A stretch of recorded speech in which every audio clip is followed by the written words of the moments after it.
Assalamu alaikum and a very good morning to all of you. Welcome to Rise and Shine only on 365 News with me Nadia Khan and Zohaib Hassan. कैसे हैं आप लोग? ठीक ठाक हैं, खैरियत से हैं? आज फ्राइडे और फ्राइडे को एनर्जी अप होती है, डाउन होती है, आपकी क्या होता है? क्योंकि 2 दिन छुट्टी होती है। थोड़ा सा मतलब डाउन ही हो जाती है वैसे। आई थिंक थोड़ा सा मेंटली इंसान रेडी हो जाता है वीकेंड के लिए, लेकिन खबरें इतनी सीरियस, आई थिंक उसकी वजह से एनर्जी ज़्यादा जो है डाउन होती है कि हम जिस खबरें और डेवलपमेंट्स और इवन लोकल न्यूज़ जब सुनते हैं और एक्सीडेंट्स वगैरह की, तो बहुत ही दुख होता है कि भाई क्या बताएं।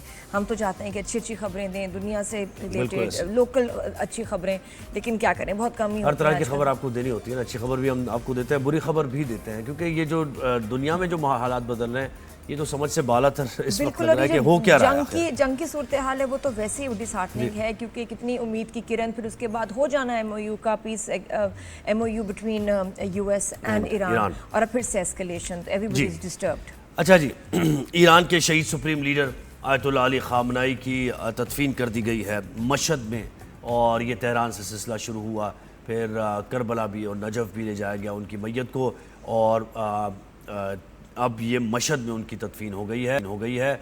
लाखों करोड़ों की तादाद में ये रिपोर्ट कर रहा है मीडिया के लोगों ने शिरकत की है। ये जुलूस से जनाजा है, इसमें तेहरान में भी देखा लोगों ने, करबला में भी देखा, नजफ में भी देखा, और फिर आखिर ये मशहद में भी देखा। सिक्योरिटी के ज़बरदस्त इंतज़ामात यहाँ पर थे, और ये जो सब कुछ हो रहा था, माहौल जंगी चल रहा था।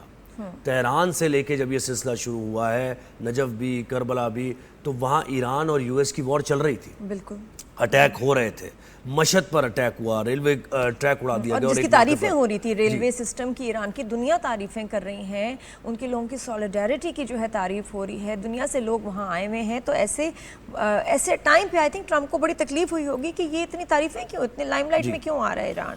बिल्कुल बिल्कुल ऐसे ही है। और इसके साथ साथ आपको ये भी खबर दे दें, हाँ, वो अभी डोनाल्ड ट्रम्प नजर आए मुझे, तो कोई खबर वो आप भी दे दें कि जान। वो तो मैं सवाल पूछूंगी जी गेस्ट से, क्योंकि मेरी समझ से बाहर है, सबकी समझ से वैसे ट्रम्प बाहर हैं, कि अब उनको वैसे तो अपनी हर वक्त स्ट्रेंथ दिखा रहे होते हैं, मिलिट्री माइट दिखा रहे होते हैं, मिलिट्री मजल दिखा रहे होते हैं, और अब कह रहे हैं कि जी मेरी जान को खतरा है।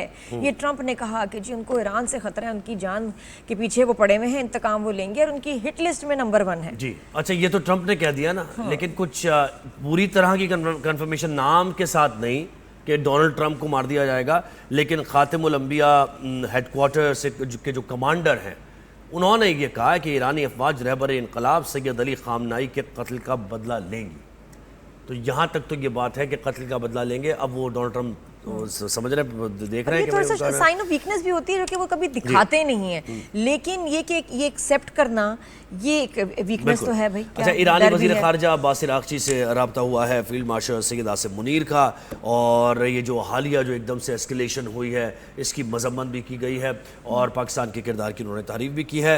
लेकिन गुज़श्ता 24 घंटे में जो वाक़यात हुए हैं, इसको डिनाई कर रहा है यूएस। हाँ, ये बिल्कुल कह रहे कि जो ये हमले हमने नहीं किए, तो फिर इनको ये नहीं पता कि ये हमले किसने किए हैं, ये भी पता। लेकिन वैसे दुनिया की जो अभी नज़र है इस वक्त पाकिस्तान पे है कि एस्केलेशन दोबारा शुरू हो गई है, प्राइसेस फिर अप जाएंगी, सब गड़बड़ शुरू हो जाएगी। प्लीज़ पाकिस्तान अब इसमें अगर कोई रोल प्ले कर सकता है वो पाकिस्तान ही है, तो पाकिस्तान क्या करेगा? बिल्कुल ऐसे ये देखना पड़ेगा, इसके बारे में हम जानेंगे। लेकिन पाकिस्तान में भी इजलास हो रहे हैं, मुलाकातें हो रही हैं, ये सिक्योरिटी की सूरत हाल को कंट्रोल करने के लिए, बलूचिस्तान में जो वाक़यात हुए हैं हालिया उनको लेकर, और एपेक्स कमेटी का इजलास हुआ है बलूचिस्तान में। वज़ीर आज़म फील्ड मार्शल सैयद आसिम मुनीर और वज़ीर आज़म ने इसके बारे में फिर बात, उन्होंने कहा कि हम, और वो जो एक अज़्म है और एक मिशन है, उसको उन्होंने बार बार दोहराया कि एक एक दहशतगर्द के ख़ात्मे तक ये दहशतगर्दी के ख़िलाफ़ हमारी जंग जारी रहेगी, और हमें कोई कमज़ोर नहीं कर सकता। हाँ, बाहर की जो फोर्सेस हैं जो हमारे ख़िलाफ़, जिनसे हम खुद नबरदाज़मा हैं और हमारे ख़िलाफ़ साजिशें कर रही हैं, तो पूरी ताकत के साथ, पूरी क़ुव्वत के साथ उन फोर्सेस का जवाब दिया है। ग्रेटर इजराइल को जो है, greater Muslim world and Muslim unity Muslim जो है स्ट्रेंथ, यही इसका सिर्फ मुकाबला कर सकेगी जी, और बहुत ज़रूरी है। अब ये जो हालात नज़र आ रहे हैं, जंग रुकने का नाम नहीं ले रही, और फिर आई थिंक थोड़े अरसे के लिए बस होता है, कुछ दिनों के लिए खामोशी, उसके बाद फिर there is no ceasefire. हमें ज्वाइन किया है डॉक्टर फराह नाज साहिबा ने, IR एक्सपर्ट हैं और हमें उमूर पर महारत हासिल है। अस्सलाम वालेकुम, गुड मॉर्निंग डॉक्टर फराह, कैसी हैं आप? A very good morning, Zohaib. जी, थैंक यू। जी डॉक्टर फराज सर बताइएगा कि अब तक कितना ये सीरियस एस्केलेशन है, क्योंकि कुछ जो हैं अटैक्स का तो ईरान एक्सेप्ट कर रहे हैं, कुछ नहीं, इसी तरह यूएस भी हैं, सारे अटैक्स को तो नहीं एक्सेप्ट कर रहे हैं, रिपोर्ट्स आर सेइंग अदरवाइज। आप बताएं कि कितनी ख़तरनाक अब एस्केलेशन शुरू हो चुकी है। जी नादिया, ये जो अभी सिचुएशन है ईरान और यूएस के दरमियान, तो I think international media is reporting it has reached to that inflection kind of a point where we don't know what to expect from this onwards, क्योंकि अभी तक तो यही लग रहा था the whole world was pushing America and Iran to come to terms and sign the MOU. वो तो पाकिस्तान की मदद से, कतर की मदद से वो हो गया। But now, why there is a problem once again, popping up between the two of them? So the world is unable to process that. As you were just mentioning in your intro, we don't know what to expect from this onwards. But चीज़ें काफ़ी उलझ गई है, and here we have to understand क्यों ऐसा हो रहा है? Why all of a sudden President Trump got so insecure? तो उसके कुछ मेजर रीजंस है। उनमें से एक बहुत इम्पोर्टेंट ये भी है कि जिस तरीके से अमेरिका, प्रेसिडेंट ट्रम्प, नेतन्याहू दुनिया को बता रहे थे कि ईरानियंस जो है वो अपनी लीडरशिप से खुश नहीं है।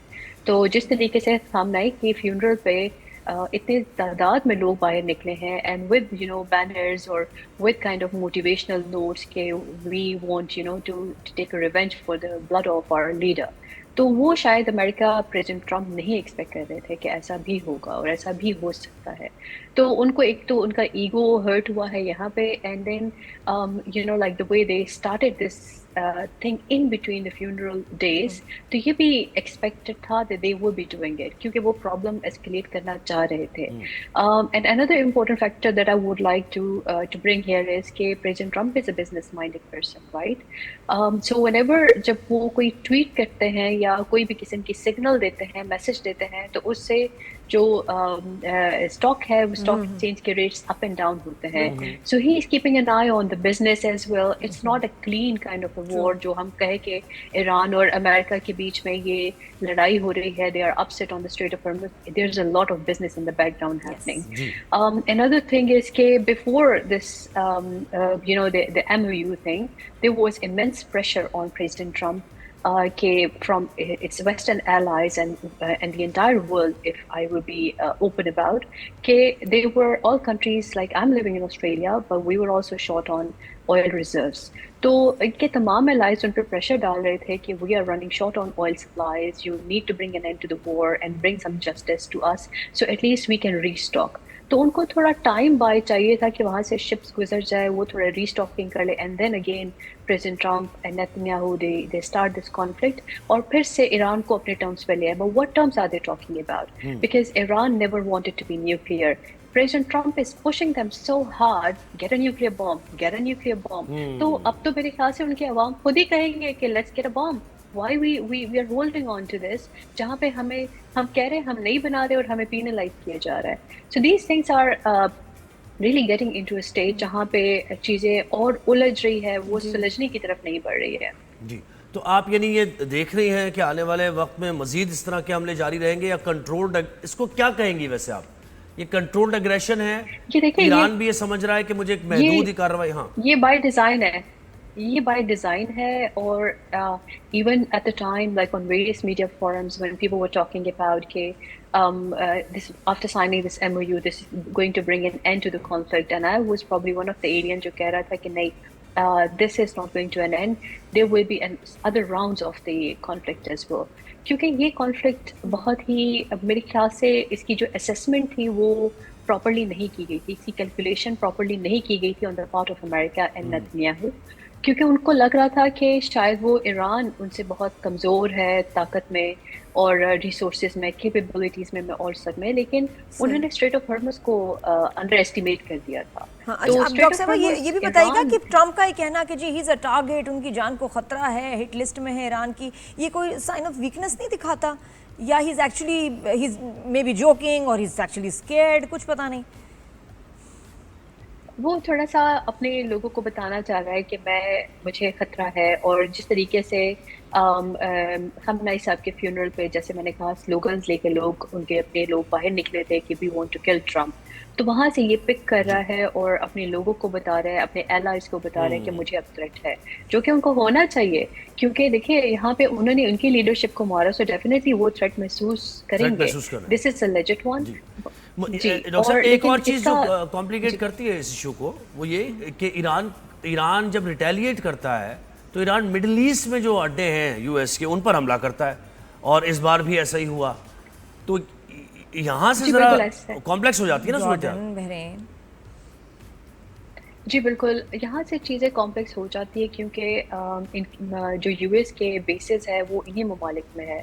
So Iran was already upset before this war, even Iran was very upset why all the Gulf and Middle Eastern countries they are providing bases to America, to Israel to utilize their land, their sovereignty over, affecting the sovereignty of Iran. तो ये तो war of sovereignty है, war of national security interest, वो चीज़ें हैं। और अभी तक इससे पहले के राउंड्स में ईरान ने, और अभी तक आई बिलीव ईरान ने मिलिट्री इंस्टॉलेशंस को टारगेट किया था, जो अमेरिका के बेसिस थे, मिलिट्री स्टेशंस थे, उनको टारगेट किया था। अभी के इस सेकंड राउंड में अमेरिका ने क्या किया कि उन्होंने सिविलियन टारगेट्स को ईरान में टारगेट करना शुरू कर दिया है। तो in consequence, like, will Iran will also going to target civilians in the Middle Eastern countries? That will lead towards a regional conflict and a very draconian kind of war situation, वो जो होना नहीं चाहिए। So America needs to behave. President Trump needs to, get some proper advice from his team कि अगर target भी करते हैं तो किस किस्म के टारगेट्स किए जाए। सही तो ये इसलिए मामला ज़रा अच्छा। पाकिस्तान की ज़रा बात करते हैं। पाकिस्तान के नेबरिंग कंट्रीज़ अफ़गानिस्तान और इंडिया की तरफ से हमेशा कोशिश की जाती है कि पाकिस्तान को, जब भी इकॉनमी हमारी संभल रही होती है, मामला ठीक हो रहे होते हैं, तो हमले किए जाते हैं। ये जो बलूचिस्तान में वाक़या हुआ है हालिया, उसको लेकर फिर गवर्नमेंट ने अज़्म का इजहार भी किया, एपेक्स कमेटी का इजलास हुआ। इसको आप कैसे देखती हैं इस कॉन्फ्लिक्ट को? क्या अफगानिस्तान से बात की जाए? अगर ये बात करें तो कब से हम मुसलसल यही कह रहे हैं कि भाई हमसे टेबल टॉक करें, सोल्यूशन निकले, वो भी नहीं हो पा रहा। इंडिया वहाँ से उनको डिक्टेट कर रहा है, तो ये भी स्टैंड स्टिल पर है इस वक्त सूरत हाल। एक चीज़ अगर मैं कहूँ यहाँ पे कि अगर पाकिस्तान में इकोनॉमिक स्टेबिलिटी होती है या डिप्लोमेटिक प्रॉस्पेरिटी पाकिस्तान को मिलती है, जो कि इस ईरान यूएस कॉन्फ्लिक्ट में एज ए मीडिएटर पाकिस्तान को बहुत ज़्यादा प्रोमिनेंस मिली है। Like if you pick up any international media, वहाँ पे पाकिस्तान का नाम लिया जाता है, but in very good books. This is something not digestible for India. तो इंडिया को तो हाजमे का मसला है इस चीज़ से, एंड वो होता रहेगा। That's the reason India is pumping financial supplies to the terrorists in Afghanistan, और वहाँ से वो पाकिस्तान में इन्फिल्ट्रेट करते हैं। तो ये तो एक चेन रिएक्शन है, वो होता रहेगा, because Pakistan will not stop to get prosperity by all ways in means, and India would be doing its level best, but we need to to some kind of open dialogue, open discussion, serious किस्म की discussion with Afghanistan, with the Taliban, कि ये acceptable नहीं है। And I know, I'm aware of fact कि Pakistani government ने, Pakistani arm forces ने काफ़ी लेवल्स पे ये किया भी है कि आप रोकें टेररिज्म को, to get into Pakistani soil, लेकिन वो कुछ कर नहीं पा रहे हैं। So we need to work more harder on those lines and get more stricter on कि ये हमारे red lines है, and if it gets crossed, this is what we're gonna do. तो ये मेरे ख्याल से पाकिस्तानी साइड से आपको ज़्यादा फर्म करके उस पर रिस्पॉन्स देना चाहिए। बिल्कुल। डॉक्टर साहबा ये भी बताइएगा कि अब ऑल आइज ऑन पाकिस्तान, इस एस्केलेशन के बाद पाकिस्तान किस तरह मीडिएट कराएंगे? अब अगेन क्योंकि जो अगर कोई मीडिएशन करा सकते हैं तो वो पाकिस्तानी है, तो वो अब उनका क्या स्ट्रेटजी होगी कि वंस एंड फॉर ऑल एक प्रॉपर अंडरस्टैंडिंग के साथ सीज फायर हो जो वायलेट ना हो? जी नादिया, मेरे ख्याल से अगर हम कहें कि एक once and for all ceasefire हुई, वो होने से रहे, क्योंकि ये फेजेस ऑफ ये अटैक्स अटैम्प्ट्स ही होते रहेंगे, लेकिन कितनी देर तक हो रहते हैं, that's a good question, how we can do and what we can do in that context. Even president Trump is aware of कि जब वो ये धमकी भी दे रहे थे, और वो उन्होंने एक बहुत मज़े की खबर भी दी कि Iran is calling us to have another round of negotiations, तो कहते mediators आ जाए, मतलब he himself was calling all the shots के mediators अब दोबारा से बीच में आ जाओ और कुछ करो। It's like his words, his body language and everything that was not favoring President Trump. Everything was going against his words and his messaging. But इसमें पाकिस्तान का role we have to understand we have a limited capacity. हम लोग किसी को ज़बरदस्ती बिठा नहीं सकते. They both are very powerful on their and they are very strong on their beliefs and their ideological perspective as well. अगर हम वो इजराइल की बात करें तो they are fighting for the greater Israel cause. And if अगर और इसके लिए पाकिस्तान के लिए मुश्किल ये है, कतर को और हमें सऊदी अरब को बिल्कुल उसके साथ मिलाना पड़ेगा मीडिएशन के लिए, तभी कुछ शायद बेहतर सूरत हाल बन पाएगी. जी बल्कि मेरे ख्याल से ये हमारा जो इससे पहले था वो कतर के साथ था, but probably we need to expand a bit more on that. And तुर्की को भी मिलाना पड़ेगा हमें उन तमाम कंट्रीज़ को जो असर रसूख रखते हैं उनको शामिल करना पड़ेगा to bring them into terms. जहाँ पे ईरान भी जिनकी बात सुने, so far Iran is listening to Pakistani leadership, they have full trust. लेकिन यहाँ पे जो मिसट्रस्ट का इशू है that's with America, that's with you know Iran is not trusting whatever president Trump says and talk about. नहीं, और ये जो थर्ड प्लेयर है जो ये हमले कर रहा है ये कौन है भाई? इजराइली होगा. Thank you so much doctor साहब, बहुत शुक्रिया. ज़ुएब, हम जिस ट्रेन की बात कर रहे थे कि बहुत ज़बरदस्त है, दुनिया तारीफ कर ईरान की, उसको भी निशाना बनाया गया है. और ख़ास तौर पे वो वाला जो सिस्टम इनका चाइना से लिंक करता है, रशिया से लिंक करता है, उसको जो है यूएस ने और इजराइल ने निशाना बनाया. बिल्कुल ऐसी है, उसको निशाना बनाया. चाबहार में लाइट हाउस जो है एक बड़ा, उसको निशाना बनाया उन्होंने. तो खैर ये तो नुकसान तो पहुंचा है ईरान को. ईरान भी बदला, ज़ाहिर है बदले की बात इसलिए हो रही है कि हम रुकेंगे नहीं, थमेंगे नहीं. और पाकिस्तान का रोल इस दफ़ा एज अ मीडिएटर बड़ा ही मुश्किल है ऑलवेज, लेकिन I think will find a way. हमारी क़यादत इतनी ज़बरदस्त है कि दे विल फाइंड अ वे. बिल्कुल. एक ब्रेक लेते हैं, ब्रेक के बाद वापस आएंगे, कहीं जाएंगे.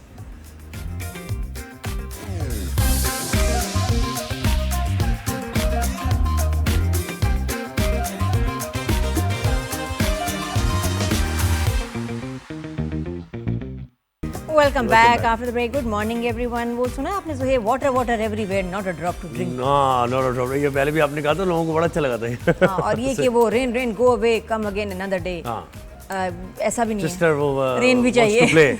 है ना, कुछ ऐसे rain go away. Little Johnny wants to play. लेकिन ये कि rain भी चाहिए, ऊपर से पानी है हर जगह. कराची में इनकी बात करें, लेकिन पीने के लिए नहीं है, नहाने के लिए नहीं है, धोने के लिए नहीं है. हाँ, अच्छा, कराची में ये बताया जा रहा है कि बिजली का ब्रेकडाउन हुआ है.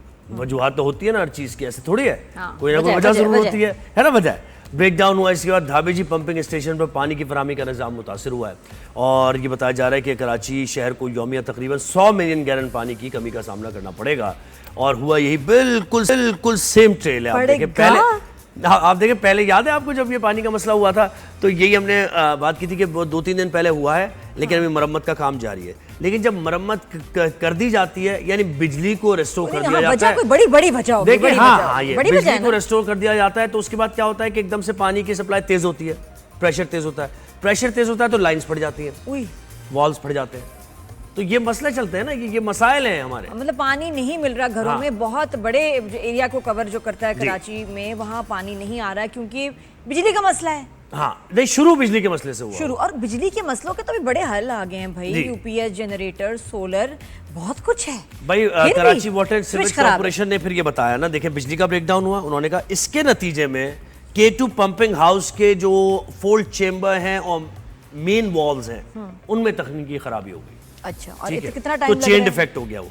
हाँ, अब ये कह रहा है मरम्मती काम जारी है और इंशाल्लाह बहुत जल्द ज़मज़म से पूछिए वहाँ ग्राउंड रियलिटी गुलिस्तान जौहर, गुलशन, नॉर्थ नाज़िमाबाद, बहुत सारे बफर जोन, आबादी है यहाँ. हाँ, तो ये सारे हुए. तो हमें ज्वाइन किया है स्पोक्स पर्सन गवर्नमेंट की सैयदा तहसीन आबदी साहबा, और हमें जमजम सईद ने भी ज्वाइन किया, हमारी नुमाइंदा है. तो पहले जमजम से पूछेंगे मामला क्या है और अभी इस वक्त लेटेस्ट सूरत हाल वहाँ क्या है. पानी आ गया या अभी भी कुछ नहीं ऐसा? जी जमजम बताएं. Good morning. Good morning. देखिए, बिजली के ब्रेकडाउन के बायस जो है वो धाबेजी पंपिंग स्टेशन में जो 3 मेन स्टेशन थे, वहाँ पर पानी की जो फराहमी है वो आर्जी तौर पर मुअत्तल हो गई है. अच्छा, बेसिकली होता ये है कि या तो पावर शॉर्टेज या बिजली का अप डाउन होता है पावर, उसकी वजह से भी जो है ये प्रॉब्लम क्रिएट होता है, जिसकी वजह से तकरीबन यौमिया 100 मिलियन जो गैलन पानी है उसकी कमी का कराची को सामना करना पड़ रहा है. वैसे ही जो है वो कराची मसाइल से दो चार है.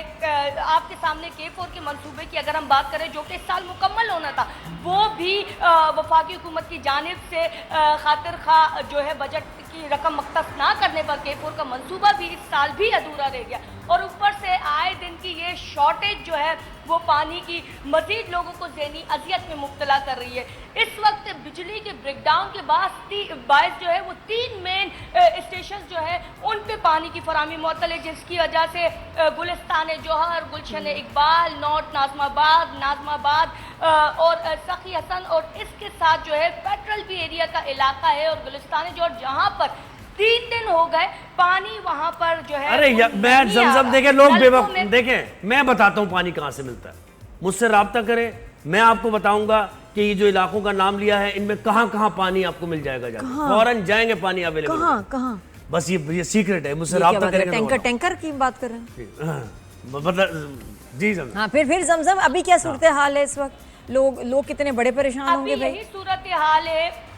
देखिए, कराची वाटर कॉरपोरेशन की जानिब से ये कहा गया था कि थर्सडे यानी कि जो गुज़िश्ता रोज़ था उसमें जो मुकम्मल हो जाएगा, मरम्मती काम जो जारी था वो मुकम्मल हो जाएगा, लेकिन अफसोस के साथ कि वो अब तक मुकम्मल नहीं हो पाया। Still they are working on it, अब तक काम जो है वो जारी है। एक्सपेक्ट यही किया जा रहा है कि आज वो काम मुकम्मल हो जाएगा। इसकी तो मिसाल ऐसे कि हमारी जान गई और आपकी अदा ठहरी, यानी हमारे साथ रही है आप जमजम।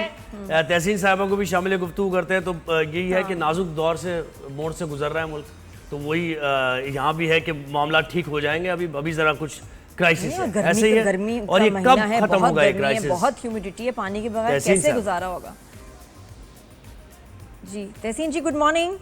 जी गुड मॉर्निंग जी, क्या हाल है आप दोनों के?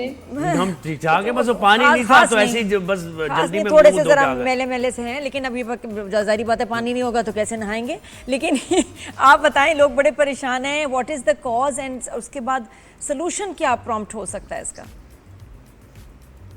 बिस्मिल्लाहिर्रहमानिर्रहीम। मैं भी जौहर में रहती हूँ, यहाँ पे भी ये इशू आया है, तो हम सभी ये इशू फेस कर रहे हैं। लेकिन मैं थोड़ा सा आप मुझे थोड़ा सा टाइम दीजिएगा। देखें, ये कोई इंतज़ामी गफलत नहीं है, ये एक टेक्निकल इशू है कि इलेक्ट्रिक की तरफ से एक ब्रेक डाउन हुआ था, जिसकी वजह से भी ज़ुहैब ने भी बात की कि जी वो वॉल्स भी बंद हुए हैं, जिस पे जो है उसकी मेंटेनेंस का काम जो है वो फ़ौरन ही जो है वो शुरू कर दिया गया था। इन 24 आवर्स में वो कंप्लीट कर लिया गया था वॉल्स का भी काम। लेकिन क्योंकि बहुत बड़ा शहर है, एक बहुत बड़ा सिस्टम लगा है, कराची का जो मेन पानी के सोर्स हैं आने की वो धाबा जी से ही के थ्रू आती है।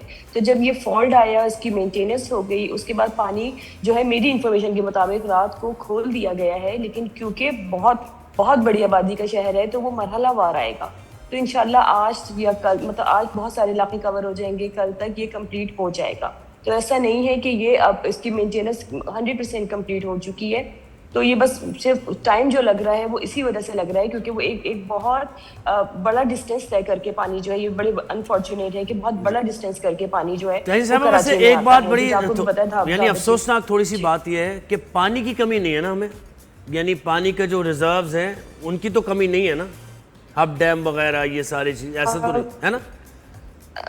ज़ुहैब, हमें वैसे भी अगर आप देखें कि हमें कराची को ये अभी का मसला नहीं है, हमें जितनी रिक्वायरमेंट है MGD 1200 MGD की हमारी रिक्वायरमेंट है, हमें मिलता है 650, यानी 550 का शॉर्टफॉल है, तकरीबन हाफ का शॉर्टफॉल है हमें। तो ये इश्यूज तो हमारे हैं, ये इशू तो हमारा है। इसी के लिए बड़े बड़े प्रोजेक्ट पे हमने जो है वो काम कर रहे थे। फेडरल के साथ अभी जमजम ने भी बात की K4 की। K4 इंशाल्लाह जब ये बन जाता है तो आप यकीन करें 98% कराची का पानी का मसला हल हो जाएगा। मुझे नहीं लगता कि हमें फिर हाइड्रेंट्स नहीं, लेकिन तहसीन साहबा हमें इस इंफ्रास्ट्रक्चर को बेहतर करना पड़ेगा। देखिए, अगर पानी हो भी गया और अभी भी हब डैम में ऐसा नहीं कि पानी नहीं है और हमारे पास बिल्कुल पीने, लेकिन मसला ये है कि हमारा इंफ्रास्ट्रक्चर जो है, जो लाइंस हैं, इदारे जिस तरह काम कर रहे हैं, ये बेहतर नहीं है। वही आप मुझे बताएं, आपके इलेक्ट्रिक पर डिपेंडेंट हैं, क्यों हैं अभी तक के इलेक्ट्रिक पर डिपेंडेंट वाटर बोर्ड? क्यों अल्टरनेट एनर्जी पे क्यों नहीं जा रहे हैं? ठीक है, आपकी जो लाइंस हैं वो उसकी मरम्मत टाइम पे क्यों नहीं करते हैं? आपकी लाइन फट जाती है। देखिए ज़ुहैब, मैं फिर अगेन कहूँगी कि ये इंतज़ामी इशू नहीं है, ये कि इलेक्ट्रिक के इश्यूज पहले भी आए थे, लेकिन हम अभी भी वही कोशिश कर रहे हैं, जो हमारी टीम्स काम कर रही हैं, कि जो टाइम भी इतना लगा है वो इसीलिए लग रहा है कि हम बहुत जल्दी में कोई ऐसा काम ना करें कि वो अगले हफ्ते या अगले महीने फिर खुदा न खास्ता इस तरह के इश्यूज आ जाएँ। लाइन्स की आपने बात की, देखें लाइन्स भी, ये यूनिवर्सिटी रोड BRT को जितना तरक्की का निशाना बनाया गया, उसके नीचे भी यूटिलिटीज के ही इश्यूज थे कि वो लाइंस बिछनी थी हमारी, वो टाइमली नहीं हो सका था। वो सारी स्टोरी आपको पता है कि क्या बिल्कुल। अब नहीं बस अभी पता है कि जो आप प्लान बता रही हैं ये मंसूबा कब तक कंप्लीट हो जाएगा, ताकि ये कि फिर अच्छे दिन शुरू हो जाए कराची वालों के। जी K4 जो आप मंसूबा थोड़ा सा उसको जरा समराइज करके बताइएगा, बड़ी अच्छी बात है। कब तक कंप्लीट होगा? मैं बता रही जी नादिया, ये स्टार्ट हुआ था 2007 में। सही। उस वक्त इसकी कॉस्ट थी, एस्टिमेटेड कॉस्ट थी 7 अरब रुपए। अच्छा। इस वक्त इसकी जो कॉस्ट है वो 25 अरब रुपए। इस वक्त इसकी कॉस्ट जो है वो 140 अरब रुपए से ज्यादा हो चुकी है। कहाँ से स्टार्ट हुआ था और कहाँ हो चुकी, बिकॉज ये था फेडरल के साथ हमारी एक कोलैबोरेशन थी कि जी इतने फंड्स फेडरल से आने थे, इतने प्रोविंस को लगाने थे। सिंध गवर्नमेंट ने 100%, आप सारा रिकॉर्ड चेक कर लीजिएगा, 100% इसके फंड्स प्रोवाइड कर दिए थे। ऑगमेंटेशन कंप्लीट हो गई थी इसकी। लेकिन फेडरल से, अभी जमजम ने भी यही वाली बात की, फेडरल से हमें कभी भी टाइमली जो है जितने फंड्स एलोकेट होते हैं वो हमें नहीं मिले। ये इग्नोरेंस यहाँ से नहीं, इग्नोरेंस कहीं और से हो रही है। उसकी वजह से जो है कराची इतना सफर कर रहा है। तो मुझे लगता है कि तमाम लोगों की कलेक्टिव एफर्ट्स की जरूरत है, बिकॉज कराची देखिए इकोनॉमिकल हब है हमारा। जी, तो ये प्रोजेक्ट कंप्लीट होगा, जनरेट करके देता है, तो ये है तहसीन जी कंप्लीट होगा ये प्रोजेक्ट K4 की जो आप बात कर रही हैं? It's not in our hand Nadia. मैंने अगेन आपसे वही कहूंगी कि ये फेडरल की तरफ से जब तक फंड्स हमें नहीं मिलेंगे उस वक्त तक चीजें नहीं होंगी। दूसरा आपने एक और सारी बात की थी, वो मुझसे मिस हो गई, ज़ुहैब ने, कि इसका कोई ऑल्टरनेट क्यों नहीं कर देते आप, अगर इलेक्ट्रिक के जो है ब्रेकडाउन हो जाते हैं। तो देखिए सोलर की तरफ भी हमारे प्लान्स हैं, लेकिन ये बहुत ह्यूज सिस्टम है। तो एकदम से जो है आप एनर्जी की शिफ्ट जो है वो पॉसिबल नहीं है कि आप इतना, उसमें बहुत टाइम लगेगा। फिर पॉसिबिलिटी नहीं है, ना फाइनेंशियल हमारी पॉसिबिलिटी है, ना टेक्निकल हमारी ये पॉसिबिलिटी है कि हम एकदम से इसको स्विच कर दें। हाँ, लेकिन हमारे ये प्लान्स में शामिल है कि हम आहिस्ता आहिस्ता इन चीजों को सोलराइज करेंगे ताकि ये इश्यूज नहीं, सोलराइज चले ना भी करें तो ये कर सकते हैं आप, के इलेक्ट्रिक को ये कह सकते हैं कि आप कोई सिस्टम अपना बैकअप बनाए ना, कि एक जगह ट्रिप कर रहा है तो फौरन रिवाइव हो, स्टोर हो एनर्जी, स्विच कर जाए। ये तो हो सकता है, स्विच कर। देखिए ज़ुहैब, एक तो अगेन के इलेक्ट्रिक भी आपको पता है फेडरल के अदारा है, हम उससे रिक्वेस्ट ही कर सकते हैं। अभी मुहर्रम के हवाले से भी हमने बड़ी रिक्वेस्ट की थी, जिसमें हमारी शायद 50-60% ही सुनी गई है कि मजालिस के औकात में लाइट ना जाए, लेकिन कुछ जगहों पे गई है लाइट, क्योंकि मैं तो ग्राउंड पे थी, मैंने देखा। तो हम उनसे रिक्वेस्ट कर रहे हैं, वो काफ़ी हद तक कॉपरेट भी कर रहे हैं हमारे साथ, लेकिन उनके अपने इश्यूज हैं जो वो बता रहे होते हैं, टेक्निकल इश्यूज के, वो तो मशीनरीज में कभी भी आ सकते हैं। लेकिन अगेन बैकअप की भी हम कर रहे हैं, उनकी अपग्रेडेशन की भी बात की जा रही है। सिंध गवर्नमेंट बहुत ज़्यादा इस पर सीरियस है। इस वक्त भी ये जो पूरा सिस्टम हुआ है, CM साहब इसकी खुद निगरानी कर रहे हैं। नासिर हुसैन शाह साहब की इंस्ट्रक्शंस आ रही हैं वाटर बोर्ड को कि जल्द से जल्द मुरम्मत भी की जाए, और इस तरह की जाए कि जो लॉन्ग टर्म हो। ऐसा नहीं हो कि हमें हफ्ते बाद या 2 हफ्ते बाद, 1 महीने बाद दोबारा इनको फेस करना पड़े। जी जी जी, थैंक यू वेरी मच, बहुत शुक्रिया आपने हमें वक्त दिया। जमजम बस आज हो जाएगा कुछ ठीक मामला, रिपोर्ट तो ये मिली है अभी। बिल्कुल तहसीन आफरी साहिबा ने बताया ना कि मरहलावार जो है वो इलाकों को पानी दिया जाएगा, इसलिए जो पहले करीब होगा सखी हसन से पहले उस इलाके को पानी आएगा, फिर ऐसे ऐसे करते करते जितने भी आर्जी तौर पर पंपिंग स्टेशन बंद थे अब वो बहाल हो कि फिर वहाँ पर इलाकों में पानी दिया जाएगा। जी थैंक यू बहुत सो शुक्रिया, मच, थैंक यू। अच्छा, लोग फिर इसका अल्टरनेटिव क्या करते हैं जब घरों में इतने दिन पानी नहीं आया? मैंने बताया आपको, क्या नहीं बताया ना, अब आपने थोड़ा सा छेड़ा, बताया नहीं पूरी बात। ज़ुहैब कुछ छुपा रहे हैं भाई, ब्रेक में पूछूं, ब्रेक लेते हैं, मैं जरा आपको पता ओपन सीक्रेट है ये, लोग कहाँ जाते हैं।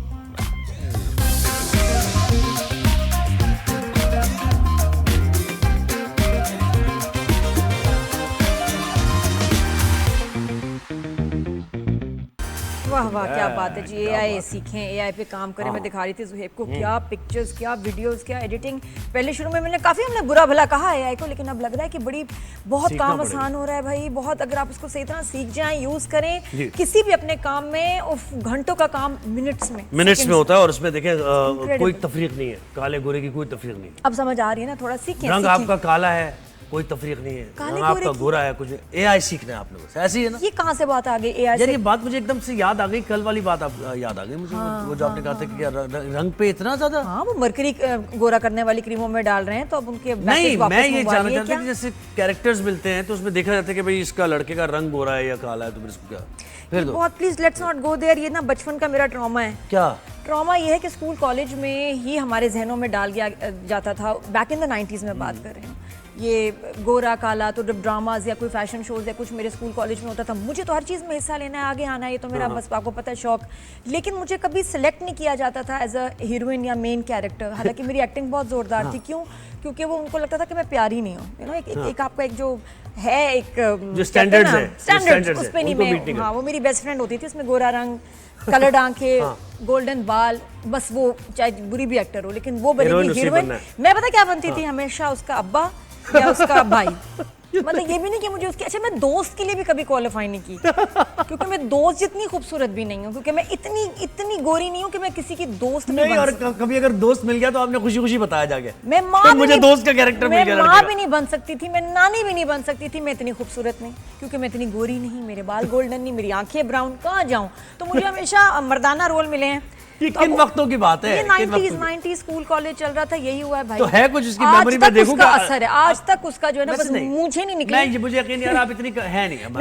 मैं आपको अब दिखाती हूँ। अच्छा, मुझे एक पिक्चर मिली जिसमें मेरे पास सबूत है कि मैं इतनी टैलेंट के बावजूद लाइनों में हमेशा साइड पे रही हूँ, हमेशा मुझे साइड पे रखा गया, बिकॉज एक मेरी, और ये देखें बीच में हमारी प्यारी प्यारी लड़कियां गोरी गोरी, मैं बताएं कौन हूँ उसमें, मैं फ्रंट रो में लग रहा है। नहीं, मुझे ये लग रहा है कि आप मेरे लेफ्ट पे एंड वाली बच्ची है शायद, उस तरफ। हाँ, मेरे लेफ्ट पे, हमारे लेफ्ट पे। यहाँ ये दिखाएं जरा, एक आपको छोटे बालों वाली बच्ची नजर आ रही है, एक हेयर बैंड जिस तरह आज पहना हुआ है तब भी पहना हुआ। साइड पे फोकस करें, वो 3 बच्चियां जो है ना छोटी वाली, वो ये देखें, जो बच्ची इतना मतलब प्रैक्टिस और रियाज करने के बावजूद जो है कोने में ही है। क्यों? क्योंकि बहुत गोरी नहीं है। अच्छा, उसकी दोस्तें भी उसी लीग की है। जी साथ। अच्छा, फिर जितने भी हम थोड़े से डार्क बच्चियां होती थी हमारी जगह, शुक्र है पीछे वाली रो में नहीं रखा था। गोरी बच्चियां आपको लिफ्ट भी नहीं कराती? मैं सेकंड रो में इसलिए नहीं हूं क्योंकि मेरा कद छोटा था, बचत हो गई, वरना मुझे तो पीछे इन्होंने खड़ा करना था। नहीं, गोरी बच्चियां लिफ्ट भी नहीं कराती। गोरी बच्चियां सेंटर में, क्योंकि एक तो खैर टैलेंट भी, टैलेंटेड तो हम सब थे, लेकिन ये कि द रंग मैटर्ड। ये देखें, अलग-अलग लीग से। मैं जितने साल स्कूल में रही हूँ ना और कॉलेज में, मैं हमेशा एंड में ही रही हूँ, क्योंकि मैं प्रिटी नहीं कंसिडर होती थी। तो ये चेक करें। अच्छा, आप इनमें से वो ग्रुप में हैं कोई जिनको कैरेक्टर अच्छे मिलते थे, या ये सारे सब लड़के जो उस साइड में देखिए गोरी प्यारी बच्चियां, इधर हम जो थोड़ी सी गंदमी। इनमें से मीडिया में किसने, क्योंकि आप तो माशाल्लाह बड़ा सक्सेस आपको मिली, इनमें से किसी कोई है और जो मीडिया में? Very good question. आप देख रहे हैं सबसे प्यारी जो इसमें लड़की है सेंटर में खड़ी है, ब्यूटीफुल वॉइस उस वक्त भी, is Zeb Bangash. Right there gorgeous. Zeb Bangash है। ओहो, यानी आपकी जो पूरा बैच था उसमें टैलेंटेड लोग थे। मेरी क्लास में नहीं, मुझसे एक क्लास सीनियर थी। अच्छा, सीनियर थी। लेकिन आप देखो ना हाइट भी, मैं उसमें छोटा बच्चा लग रहा हूँ। स्कूल ही आपका जो है एक्स्ट्रा करिकुलर में आगे था। इतनी अच्छी हाइट, इतना अच्छा कम्प्लेक्शन, और ये देखो हम साइड पे। लेकिन उस वक्त भी ज़ेब की आवाज़ was like outstanding. Music teachers जो है ना ज़्यादा इन पे फोकस करते थे, और मुझे लगता था यार ये कितना प्यारा गा रही है। तो ये देखें, ये हम यानी टैलेंटेड बच्चे थे आपके हिसाब से, सीनियर भी बिल्कुल और आपसे जूनियर भी। अच्छा स्कूल, और पिंडी गर्ल्स और ग्रामर फाउंडेशन स्कूल का नाम हमारा। तो ये ज़ेब बंगिश है यार। अच्छा जी, ये ज़ेब बंगिश है। ओहो, देखो ना। और फिर ये गोरी लीग में खड़ी हुई है, आप काली लीग में। ये खैर मजाक की बात है। हाँ, ये होता तो था, ये सही कह रही है कि इस तरह गोरे कारे का होता है, लेकिन बिल्कुल नहीं होना चाहिए। ये बहुत गलत बात है। कॉम्प्लेक्शन से कोई ताल्लुक नहीं। अल्लाह ने जैसा जिसको बनाया, उसका टैलेंट क्या है, उसका कैरेक्टर क्या है, वो किस तरीके से लोगों से बिहेव करता है, ये मैटर करती है। देखो ना, बहुत सारी चीजों में चेंज हो रहे हैं टैबू, मुकाबला कर सकते थे, लेकिन अपना रंग कैसे बदले? तो लेंसेज भी नहीं थी भाई 90s में। रंग भी ना नीला पीला नहीं हम कर पाते थे।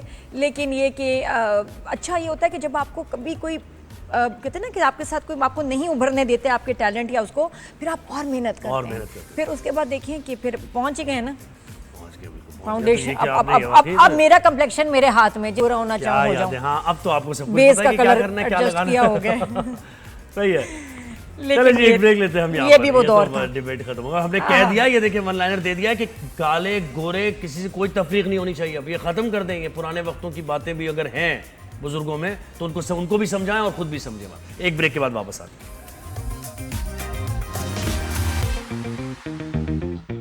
Welcome back after the break. Zuhaib, मैं अभी जेमिनी से पूछ रही थी कि सुबह ही सुबह अगर एक शीशे की बोतल टूट जाए, इतना सा मेरा एसेंशियल ऑयल नीले रंग की बोतल, अगर वो गिर जाए तो इट्स अ गुड ओमन, बैड ओमन, क्या है? तो पता उसने क्या जवाब दिया? It's an accident. सही जवाब, बिल्कुल ठीक जवाब दिया उसने। और साथ में क्या एक्सपेक्ट कर रही थी? शर्म करो। नया ले आया आप, बस यही उसने ये कहा होगा कि अब जल्दी जाके नया ले आया अगर आपको और उसने जरूरत कहा कि मैं AI हूँ, जदीद दौर की चीज हूँ, तुम जो पूछ रही हो ये बहुत पुराने लोगों की बातें, उनसे जाके वो किसी ऐसे उठाने system वाली में- बात नहीं कि गिर गई चीज आपने समेट ली, देखो थोड़ा सा कंच उधर कर लो, ये उठा लो इसको। आजकल मैं बहुत ना ChatGPT, Gemini से ना हर चीज पूछ रही होती हूँ, और ये कि लिखना भी नहीं पड़ता, बात करती हूँ फौरन हर चीज का जवाब आता है। तो ये भी फजूल सवाल मेरी तरफ से तो इंपॉर्टेंट था कि बताओ Gemini, ये बैड ओमन है ना कि सुबह सुबह कांच जो है टूट गया, क्या शीशा टूट गया? उसने कहा जस्ट एन एक्सीडेंट। ये हम सामिया से पूछ सकते हैं, उनसे जवाब बड़ी आपको मिल बेइज्जती जाएगा हुई अधिकतर यार, लोग। बड़ी बेइज्जती हो, AI ने आज मेरी बेइज्जती कर दी। उसने कहा 40 साल आगे आ जाओ फौरन, ये पूरा 40 साल पुरानी बात ना करो। अच्छा खैर, अभी हमने बात करनी अभी की। और रिसेंट बात यह है कि पाकिस्तान स्टॉक मार्केट में सरमायाकारों की तादाद में रिकॉर्ड 48% इजाफा हुआ है और एक साल के दौरान 1,90,000 से जायद सरमायाकार मार्केट का हिस्सा बने। कौन से वो सरमायाकार है? अच्छी बात है, खैर वो है बात अच्छी। ज़ुहैब आसानी हो गई है। देखिए अगर आप वो जो अब वीडियोस बच्चे देख रहे हैं ना कि जिसमें बिलियनियर्स दुनिया में बन रहे हैं, वो कैसे बन रहे हैं? वो स्टॉक्स में इन्वेस्ट करने से बन रहे हैं, काफ़ी सारे, हर कोई नहीं, लेकिन ये कि अगर if you do it well, play well, तो you can make good money. अच्छी बात है कि ये एक ट्रेंड शुरू हो गया। और पता है बच्चों की एज क्या है? 18 से 30 साल, 30 साल वाले बच्चे तो नहीं हुए, लेकिन 18 से 30 साल की उम्र के दरमियान जो लोग हैं वो स्टॉक्स में इन हुए हैं मार्केट में। ये कितनी अच्छी बात है, ये बहुत अच्छी बात है, 18 से 30 साल। और इस बारे में क्योंकि देखें ना, हम ये फाइनेंशियल जो स्टेबिलिटी की बात करते हैं, तो 18 साल के बच्चे को तो हमारे दौर में तो ये था ही नहीं कि अर्निंग करनी है या फिर अपने पैरों पर खड़ा होना, लेकिन ये अच्छी बात है कि आज का बच्चा सोच रहा है थोड़े से पैसे दें उनको, पॉकेट मनी। अजान कर रहा है मेरा बेटा कि अपनी पॉकेट मनी लगा देता है, लॉस हो जो भी हो, लेकिन एटलीस्ट उसने ट्राई तो किया, उसको समझ तो आई कि ओह मैं ये करूंगा तो नुकसान हो जाएगा। जहन तो चले, बजाय वीडियो गेम खेलें, फजूल चीजों पे वक्त जाया करें, दोस्तों के साथ निकल जाएं आवारागर्दी पे। अच्छा उनको कहें स्टॉक्स पढ़ें और उस पे थोड़ा सा माइंडसेट चेंज हुआ है। जरा समझें। हमारा तो माइंडसेट था बिजनेस क्या मतलब है, उस तरह सोचते ही नहीं थे। हम तो स्पेंडिंग करना जानते थे, बस ये दिला दें, ये कर दें, वो कर दें। लेकिन आज का बच्चा ये सोच रहा है कि भाई बिजनेस भी कोई चीज़ है जिससे कमाया जा सकता है। अच्छा, इससे फ़ायदा क्या उन्होंने ये, यानी इसकी वजह है कि digital onboarding mobile app मुतारिफ कराई जा रही है। इससे मजीद अभी इन्वेस्टर्स में इजाफा होगा। तो आसानी हो गई, आसान, और बहुत ज़्यादा अमाउंट भी नहीं चाहिए होती है। $100 भी आप लगा के जो है ना स्टॉक्स में इन हो सकते हैं। और अभी इस उम्र में ये करेंगे तो उनको पैसे की समझ आएगी, फाइनेंस की समझ आएगी। बिल्कुल ऐसे। तो हमें ज्वाइन किया मोहम्मद अवैस अशरफ साहब ने, स्टॉक मार्केट एडवाइजर हैं। अब अस्सलाम वालेकुम, गुड मॉर्निंग, कैसे हैं आप?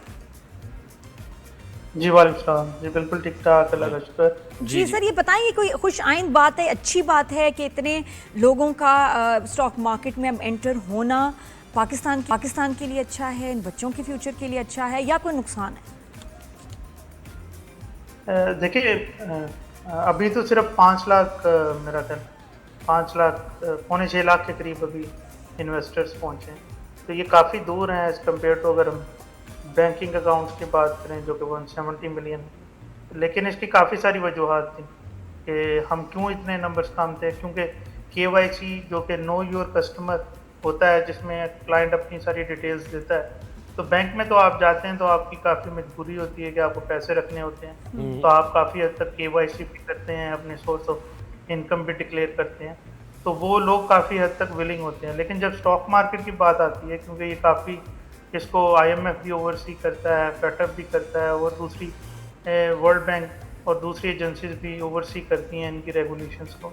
तो उसकी जब बात आती है तो उसमें KYC काफ़ी स्ट्रॉन्ग थी, तो जिसकी वजह से इन्वेस्टर से जब पूछा जाता था कि आप ये अकाउंट खुलवाएंगे, आपका सोर्स ऑफ इनकम क्या है, तो वो, क्योंकि उसके लिए शायद इतना ज़रूरी नहीं होता था, तो वो कहता था कि मैं किसी और एसेट क्लास में। तो ये अच्छी बात है। जरा बताइए, 5 लाख लोगों का भी बताएं कि it's a good thing, how is it a good thing, और लॉन्ग टर्म इसका क्या फ़ायदा होगा इसी तरह नंबर्स बढ़ते रहे?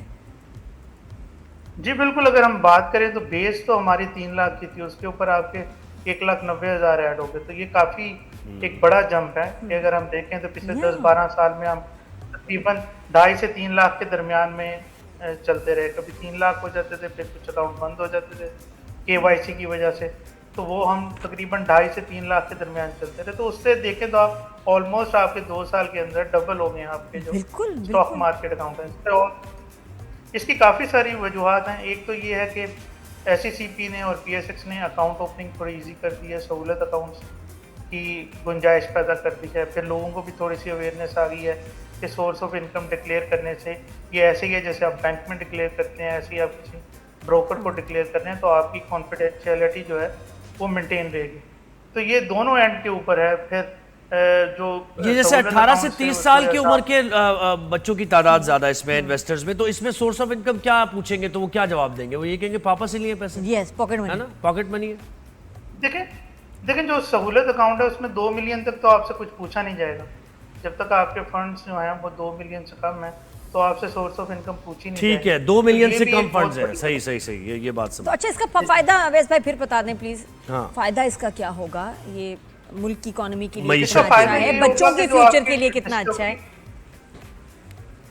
देखिए इसमें बाकी अगर आप सेविंग में रखते हैं तो आपको 8 से 10% उसमें रिटर्न मिलता है। अगर ऑन एवरेज देखें तो आपने 10% 11% कमाया होगा, किसी ने सबसे अच्छा भी कमा लिया, तो इतनी तो पाकिस्तान के अंदर इन्फ्लेशन ही हो जाती है।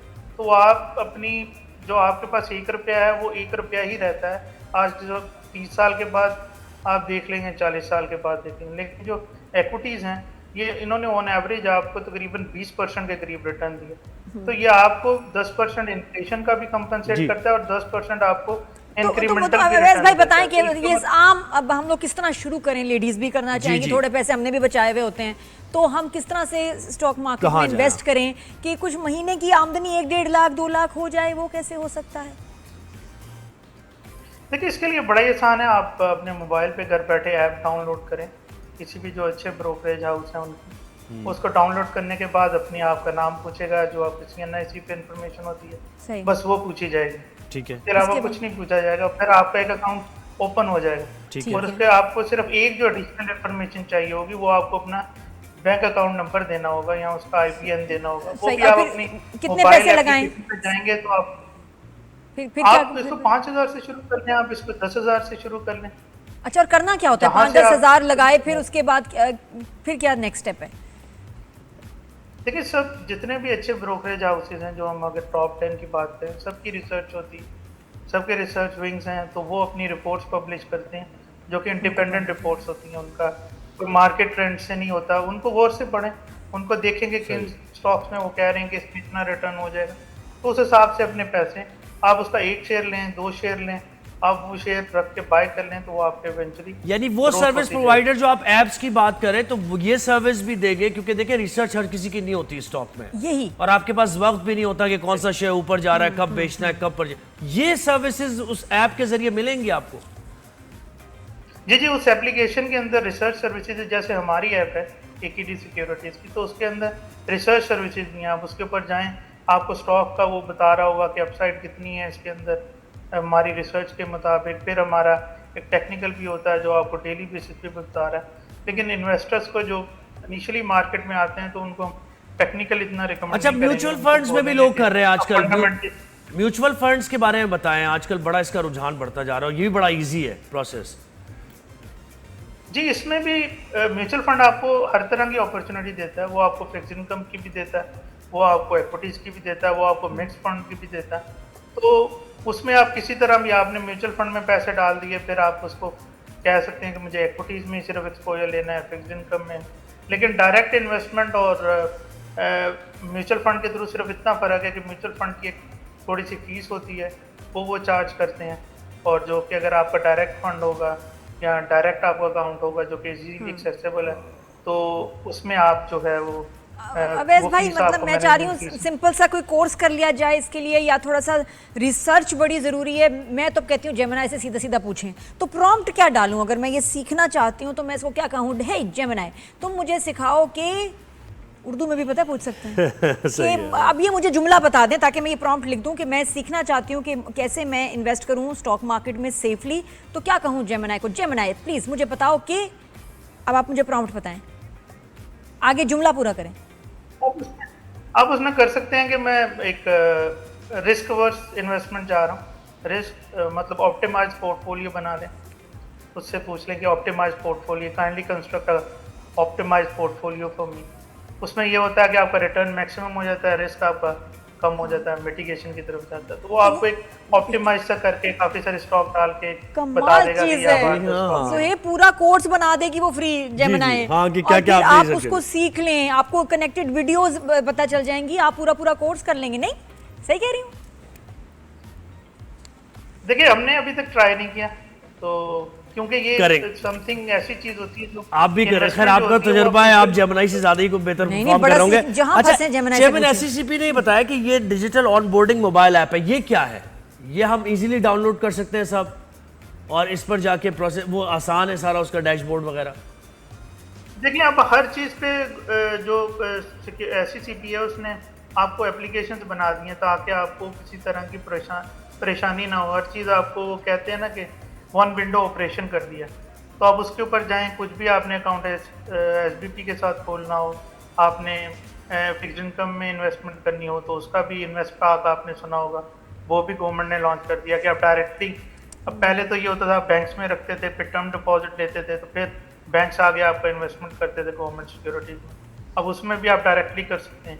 तो इसमें भी पहले ज़्यादातर लोग एक्विटीज़ में म्यूचुअल फंड पर रिलाई करते थे, अब वो भी अवेयरनेस आती जा रही है तो लोग डायरेक्टली खुद भी इन्वेस्ट कर सकते हैं। तो इट्स अ काइंड ऑफ के वो जो प्लेटफॉर्म जितने भी अब बन रहे हैं तो उस पर गवर्नमेंट कोशिश कर रही है कि हम वन विंडो टाइप फैसिलिटी दें इन्वेस्टर्स को ताकि उनको ज़्यादा इधर उधर ना। तो अवैस भाई, ये जो वीडियोस हम सुनते हैं कि आप मिलियनेयर कैसे बने, जी मैंने स्टॉक्स में इन्वेस्ट किया और आज मैं मिलियनेयर हूँ, मेरे पास गाड़ी है, घर है, दौलत है, जायदाद है, प्राइवेट जेट है, ये हो जाता है स्टॉक मार्केट में इन्वेस्ट करने से? ऐसे आप इतने बिल्कुल होता अमीर हो जाएं? है। जैसे मैंने बताया कि ऑन एवरेज स्टॉक मार्केट का जो रिटर्न है वो 20% रहा, और जो कि एक एवरेज एसेट क्लास से भी तकरीबन 2 टाइम्स है। तो वो आपको, अगर आपने 2000 में कोई चीज़ ली हो तो आप वो आज खुद ही अंदाजा कर लेते हैं कि 2025 में कैसे हो जाएगी। और लेकिन उसमें बहुत lose सारे भी कर एक्सेप्शनल्स भी होते हैं। लूज भी तो कर सकते हैं ना अवैस Lose भाई? भी बहुत कर- शुक्रिया जी, थैंक यू वेरी मच, बहुत शुक्रिया। बहुत शुक्रिया अवैस अशरफ, आपने हमें बताया जो हमें नहीं पता था। आजकल का जो ज़माना है, पता है मैं क्यों इतनी खुश होती हूँ एआई से? इसलिए आसान हो गया सीखना, सीखने वाले तो बनो, इल्म हासिल करना। अब आपको चाइना जाने की ज़रूरत नहीं, आप अपने कमरे में जो है बैठ के एक जगह कुछ भी सीख सकते हैं। और मेरी जनरेशन पता है सीखना पसंद करती है। हाँ, ये बिल्कुल। नए वाले बच्चे ना फिर भी अरे क्या ज़रूरत है, ढीले डाले। हमें तो बड़ा शौक है क्योंकि हमने बड़ी मुश्किल से सीखा है। एक और चीज़ मैं यहाँ की देख रही थी Zoheb, which is a good thing, उसमें एक ऑप्शन आती है कि आप अपनी पिक्चर को ना किसी अपने फेस को आप सेट कर लें। जैसे मैं फुटबॉल खेल रही हूँ, मैंने रोनाल्डो की जगह अपना मुंह लगवा लिया, आराम से मैं चली गई फीफा में, तो मैं ऐसे बड़े कल लगे ना खेल रही। हाँ।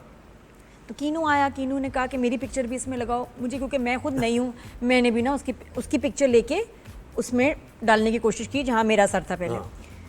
नहीं बनाया, एआई ने कहा नो, मना कर दिया। बच्चों की पिक्चर हम नहीं यूज़ करेंगे। देखिए और उसने डिटेक्ट किया कि ये बच्चा है, अंडर एज है, इसकी पिक्चर तो हम नहीं बनाएंगे। इनक्रेडिबल। एंड द सेफ्टी, मैं 2-3 दफ़ा ट्राई किया, मैंने लेकिन पिक्चर नहीं चेंज कर ली। मैंने एक वो टेडी बियर के साथ कहा कि शायद टेडी बियर के साथ इसका कीनू का जो है ना वो पिक्चर बना दे, रिफ्यूज। नहीं बनाया।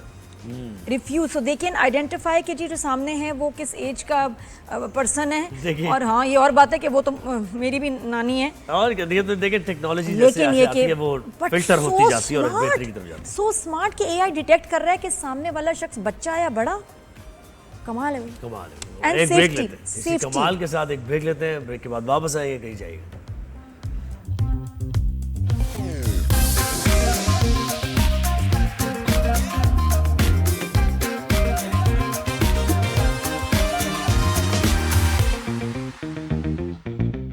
Welcome back after the break. Good morning everyone. अब है मेरा सेगमेंट एंटरटेनमेंट की दुनिया से। मेरा मेका हुआ या ससुराल हुआ? आपका जो भी दोनों ही है। अच्छा साहब, हमारी इंडस्ट्री का ना एंटरटेनमेंट में है एक असूल है कि आप कितने भी टैलेंटेड हों, कितने भी कमाल आपके स्किल्स हों, अचीवमेंट्स हों, आप जितना आपका लास्ट प्रोजेक्ट अच्छा है ना, बस उसी से लोग आपको याद करते हैं। जो करंट इस वक्त आपका कोई अच्छा काम चल रहा है, ज़्यादा उसी से आप पहचाने जाते हैं, उसी का जिक्र होता है। और अब तो लोगों की वैसे भी रिकॉल और मेमोरी बड़ी जो है शॉर्ट हो गई है, तो जो अभी है ना काम, बस उससे सब उसको जो पहचाना जाता है। लेकिन और कुछ वो ऐसे मैटर डायरेक्टर करता हैं। है, वो मैटर करता है सबके लिए। This goes for everyone. तो और अभी इस वक्त न्यूज़ में वो डायरेक्टर जो कब से इतना कमाल काम कर रही हैं, उन्होंने एक गैप भी लिया। She is phenomenal, she is one of the best, the finest that we have in Pakistan. Selective काम करती हैं, लेकिन शुक्र है कुछ अरसे से हमें नज़र आ रही हैं ड्रामाज इनके। और इस वक्त इनका एक ड्रामा एक है टिपिकल स्टोरी, जिसको इतना अच्छा प्रेजेंट किया है, इतना डिफरेंटली कि it's become a house hold name and a super hit, doctor बहू ड्रामे का नाम। और पहचान गए होंगे कि जी डायरेक्टर कौन डायरेक्टर कौन है? महरीन जब्बार जी। जी। अस्सलाम वालेकुम Mehreen, good morning, rise and shine, कैसी हैं आप? वालेकुम अस्सलाम, thank you for having me. जी महरीन, मैं आपकी बहुत फ़ैन हूँ काम की, लेकिन अब वो ये रिव्यूज़ के चक्कर में ना आहिस्ता आहिस्ता जो है ना, जो आपने दिल जीता है लोगों का, और मेरा ख़ास तौर पे जो मैंने अब जो एपिसोड्स डॉक्टर बहू के देखे, you are just next level phenomenal, कमाल कर दिया आपने। नहीं थैंक यू, बट मैंने सिर्फ कमाल नहीं किया, मैंने तो मैं जैसे कहती हूँ ना कि ड्रामा और ये इंडस्ट्री जो है ना, एक बहुत कोलैबोरेटिव इंडस्ट्री है। मतलब मैं कुछ नहीं हूँ अगर स्क्रिप्ट कुछ नहीं है, और स्क्रिप्ट कुछ नहीं है अगर एक्टर्स कुछ नहीं है, and same goes for cinematography, art direction. So एक ये इतने सारे लोगों को मिलाकर जब एक चीज़ बनती है तो फिर इफ इट वर्क्स और डजंट वर्क, सो सिर्फ मेरा नहीं है, आई जस्ट वांट टू से इट्स अ टीम वर्क, और आप टीम की तो हमेशा बात करती रहती हैं, और उस पर आपके गिले शिकवे भी हम सुनते रहते हैं कि ये जो प्रोफेशनलिज्म थोड़ा कम है यहाँ पर, है ना। लेकिन आप जब अपनी टीम बनाती है तो ये जरा देख के नहीं वो टीम का एक्चुअली, बिकॉज एवरी प्रोजेक्ट में टीम कुछ वही लोग होते हैं, कुछ डिफरेंट होते हैं, सो हर बार एक नए उसके साथ हम लेके चलते हैं ना। ये तो आपको ही पता होगा नादिया कि every project has different teams. हम अगेन आप फॉर्चुनेट हो कि आप उन्हीं लोगों के साथ काम कर सकें, बट हर वक्त नहीं होता। एंड ये भी होता है कि इतने अच्छी डिस्कवरीज होती हैं नए लोगों के साथ काम करते हैं। सही। महरीन, तो आपका मिजाज थोड़ा सा ज़रा डिफरेंट थीम्स की तरफ है, और आप सास बहू वाला ड्रामा ना ही बनाएं, लेकिन वंस अगेन डॉक्टर बहू में है तो सही, फैमिली डायनामिक, सास बहू, शादी, तलाक, ये सारे मसाले इसमें हैं। तो how did you agree to do this project कि नहीं ये वो आपका तो फोटे और आपकी पसंद नहीं, लेकिन है भी और क्लिक भी कर गया, वो स्टोरी बताएं। वो ये है कि जो मैं बहुत दफ़ा कह चुकी हूँ, मैंने लॉन्ग सीरियल काफ़ी अरसे से छोड़ा हुआ था, कुछ 7-8 साल हो गए थे, एंड द रीज़न इज़ कि वो 13 से 14 से 15 से 25 से 30 एपिसोड हो गए। सो वो मुझे ना एक एग्जॉस्शन सा एक होता था, एक फील कि आए यार 4-5 महीने शूट ये वो, so I was avoiding it. But Nadeem Baig has been after my life, and Humayun also, कि ये स्क्रिप्ट है, इसको पढ़ो। तो फिर जब मैंने पढ़ा तो I mean, I was blown away because as you said कि simple actually तो सिर्फ family dynamics है, but अंदर जो उसमें layers हैं जो सनम मेहदी ने लिखे हैं, एक simple relationships को इतना खूबसूरती से each character इतना grey है, कोई black and white नहीं है, and इतने सारे issues हैं which are very relatable सबके लिए, but उनको preachy तरीके से नहीं बताया गया। तो जो उसका जो एक था ना, the way she was writing, and main चीज कैरेक्टराइजेशन, तो उसने मुझे अपील किया, इवन अगर वो सास बहू तलाक और तो दूसरी शादी एसेट्रा, बट वो एक अप्रोच बड़ी डिफरेंट थी। डायरेक्टर महरीन जब्बार हमारे साथ हैं आज live on rise and shine. Zuhaib ने एक सवाल जी महरीन, मैं यही पूछ रहा था, डॉक्टर यूनुस भट्ट ने तनकीद की कुबरा खान पे, कहा कि भाई एक ही तरह की रो रही हैं, तब भी एक ही तरह की ऐसे, और इतना सुस्त है कि वो 26 एपिसोड का ड्रामा 32 पे चले जाता है, इतनी स्लो डायलॉग। फिर शुजा की एक्टिंग और आपकी डायरेक्शन पे भी उन्होंने कहा कि महरीन भी एक तेज ड्रामे को बहुत सुस्त कर देती है। तो इस तरह के लोगों की तरफ से जब तनकीद आती है, जो खुद एक्सपीरियंस्ड हो, जो काफ़ी काम कर चुके हों, तो उस पर आप क्या कहेंगी? एक्चुअली कुछ भी नहीं, ये उनकी ओपिनियन है, उनको मुबारक। मैं सीरियसली, मुझे वो मेरी वो पर्सनैलिटी नहीं है कि मैं अब कुछ उन पे स्टेटमेंट्स दूँ, ये उनकी ओपिनियन है। जिस तरह क्रिटिक्स होते हैं, उनकी ओपिनियन होती है, ऑडियंस होती है, उनकी होती है। फ्रीडम ऑफ स्पीच इसे ही कहते हैं, फ्रीडम ऑफ थॉट इसे कहते हैं। आपको पसंद आया, आपको अच्छा नहीं लगा, इट्स ओके, सबको थोड़ी प्लीज कर सकते। कोई ऐसा प्रोजेक्ट नहीं है दुनिया में जो सारी दुनिया, जो हमारे बिलियंस ऑफ लोग हैं इस दुनिया में, उन सबको एक ही चीज पसंद आएगी, हो ही नहीं सकता ना। बिल्कुल, but we are loving it Mahreen. I think ये अप्रोच होना चाहिए। हाँ, हम वी आर लविंग इट। अच्छा, ये बताएं कि ये महरीन बड़ी अजीब सी बात है कि जी नेटफ्लिक्स आ गया, इतनी OTT प्लेटफॉर्म्स हैं, प्राइम है, HBO, पता नहीं क्या क्या, पाकिस्तान का इतना अच्छा कंटेंट है, टेक्निकली भी हमने बड़ी तरक्की की है, हम क्यों नहीं नेटफ्लिक्स पे? क्योंकि वहाँ का कंटेंट तो बड़ा बेकार भी आ रहा है, क्या चीज़ हमें रोक रही है? आई थिंक मेन चीज जो सबको पता है, आई थिंक वो पॉलिटिक्स का उसमें हाथ है, बिकॉज ऑब्वियसली उनके हेड ऑफिसेस नेबरिंग मुल्क में है, ऑब्वियसली क्योंकि उनकी पॉपुलेशन, उनके सब्सक्रिप्शन ज़्यादा हैं। हमारे यहाँ वो मार्केट आई थिंक अभी डेवलप हो रही है। इतने लोग यहाँ पे पैसे देके नहीं सब्सक्राइब करते टू नेटफ्लिक्स और Amazon प्राइम।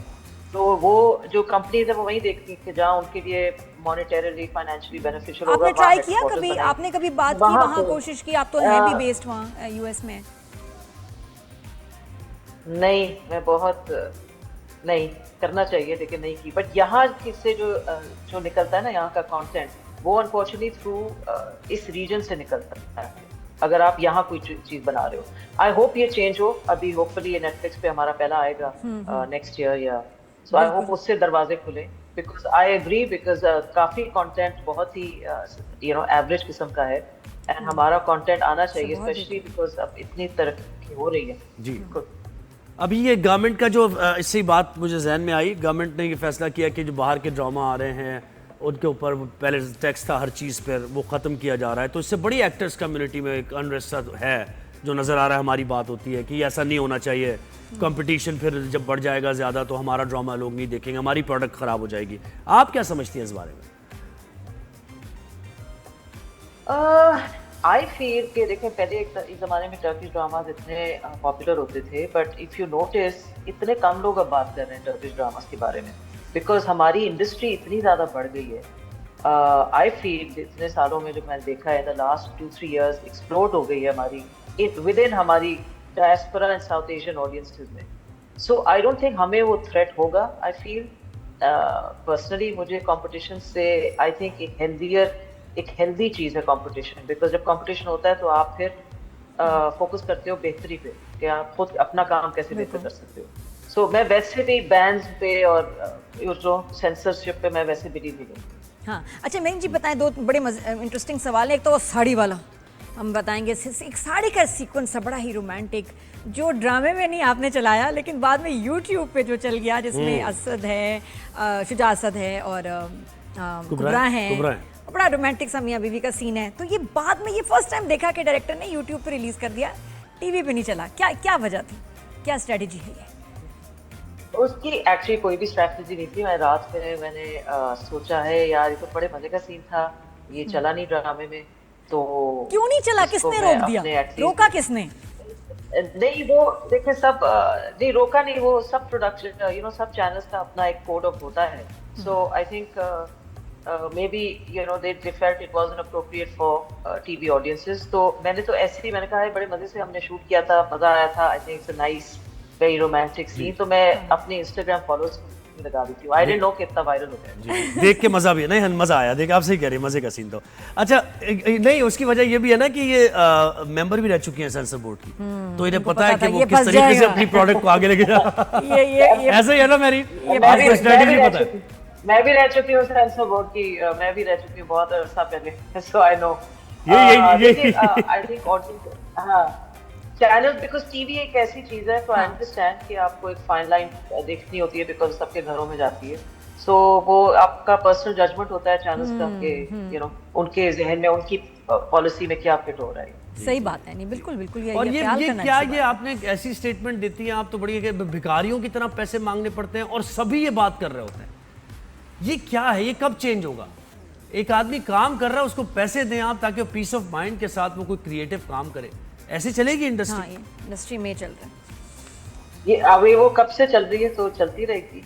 लोग अनफॉर्चुनेटली अगेन बहुत दफा मैं कह भी चुकी हूँ, लग रहा है कि मैं एक रिपीट रिकॉर्ड पे हूँ, लेकिन अगेन ब्लेम गेम बहुत लंबा चलता है बिकॉज प्रोडक्शन हाउसेस चैनल्स को ब्लेम करते हैं, चैनल्स एडवर्टाइजर्स को ब्लेम करते हैं, एडवर्टाइजर्स अपने वेंडर्स और वो रिटेलर्स को ब्लेम करते हैं। तो वो सब कहते हैं कि पैसा टाइम पे नहीं आता, राइट? सो वो जब पूरी चेन ही खराब है, तो जब एंड में जो जाके लेट्स से मेकअप आर्टिस्ट या इलेक्ट्रिशियन या जो भी है उसको मिलता है, तो जब तक डिलेज आ जाते हैं। So it's all matter of कहाँ किस पॉइंट पे वो सही किया जाए। प्रोजेक्ट मैनेजमेंट जिसे कहते हैं प्रॉपर नहीं है हमारी इंडस्ट्री में। आई डोंट नो कब सही होगी। इट्स अनफॉर्चुनेट बिकॉज इतनी बढ़ गई है। हालांकि यूट्यूब की पेमेंट आ रही है मेरीन 21 तारीख को, सब चैनल्स के अकाउंट में 21 तारीख को पेमेंट आ जाती है। तो ये और अर्निंग ज्यादा वहां से हो रही है, मेरी समझ से बाहर है कि ठीक है यहाँ तो साइकिल खराब है, उधर तो साइकिल बिल्कुल सही चल रही है डॉलर्स में, फिर क्यों है ऐसा?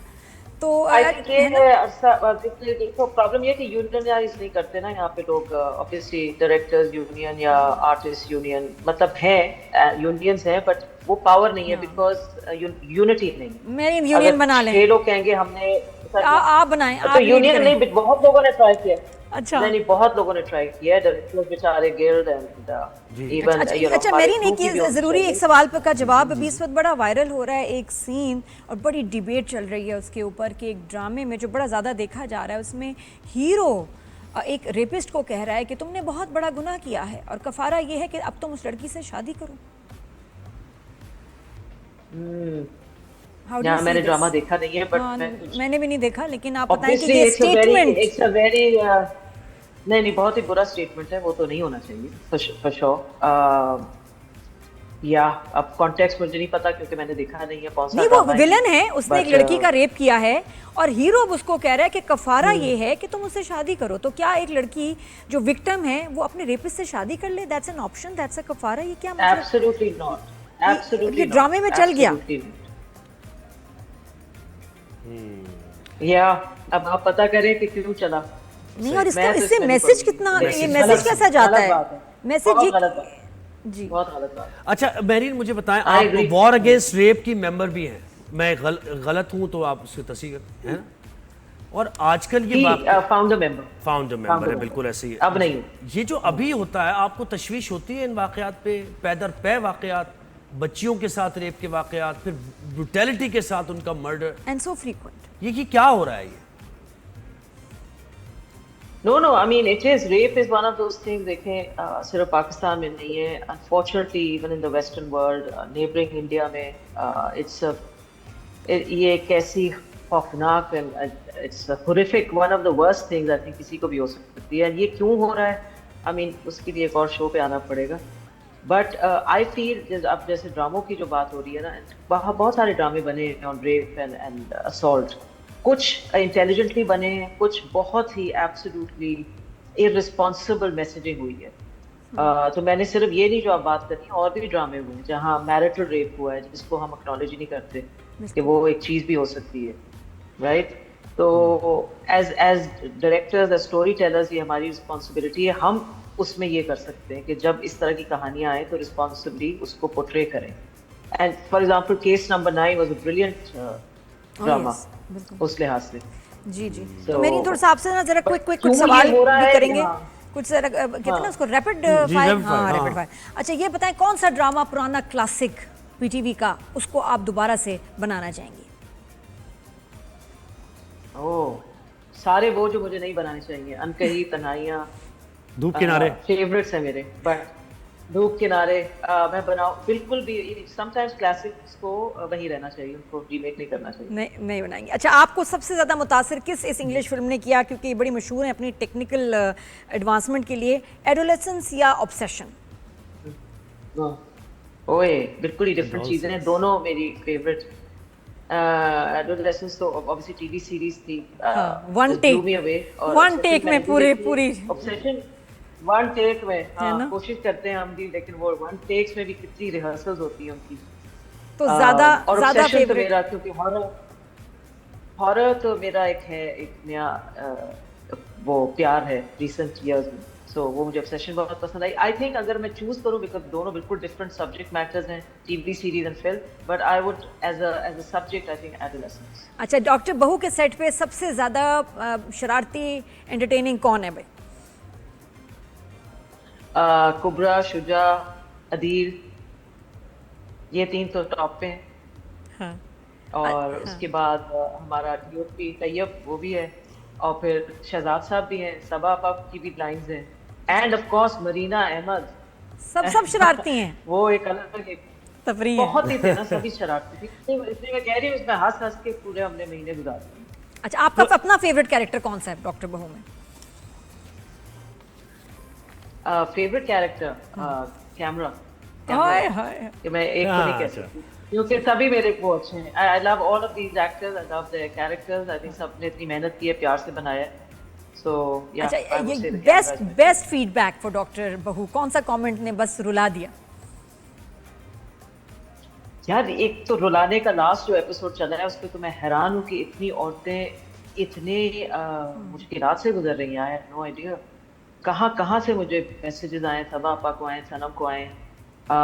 इट वाज एक्चुअली सैड कि इतने लोग इस तरह की जिंदगी गुजार रहे हैं, बट वो अच्छा लगता है जब उन्होंने देखा और उनकी आंखें खुली और उन्होंने कहा okay maybe you know I have to reevaluate my life and see कि मैंने क्या किया है। सो वो when you touch something personal and उससे कुछ थोड़ा चेंज आए, सो दैट्स ऑलवेज रिवॉर्डिंग। जी, और कितना वो एक बड़ा इमोशनल सीन, उसको बहुत लोग जबरदस्त। सबा उसकी हमीद जो का जो सीन लाइन्स थी ना कि और कभी फिर एक दफा डॉक्टर- मोहब्बत, हाँ। यानी क्या ये तो वैसे कभी भी मोहब्बत कितनी की- खवातीन की ये कहानी होगी है वेरी।